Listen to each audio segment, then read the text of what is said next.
నమస్కారము. భగవద్గీత శ్లోకాల్లో ఈరోజు 42, 43, 44 శ్లోకాలు. యామిమాం పుష్పితాం వాచం ప్రవదంత్యవిపశ్చితః వేదవాదరతాహం పార్థ నాన్యదస్తితి వాదినః కామాత్మానః స్వర్గపరా జన్మ కర్మ ఫలప్రదాం క్రియా విశేష బహుళాం భోగైశ్వర్య గతిం ప్రతి భోగైశ్వర్య ప్రసక్తానాం తయాపహృత చేతసాం వ్యవసాయాత్మికా బుద్ధి సమాధౌ నా విధీయతే.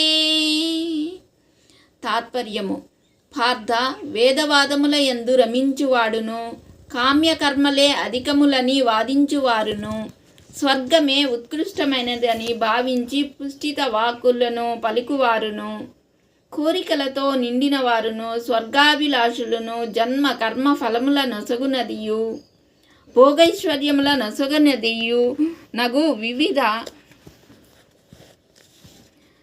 కార్యములను శ్లాఘించువారును నగు అట్టి వారి పుష్టిత వాక్కులకు అవసులై ఎవరు భోగైశ్వర్యములయందు అభిలాషను కలిగియుందురో అట్టి వారికి సమాధియందు నిశ్చయాత్మకమైన బుద్ధి ఉండదు.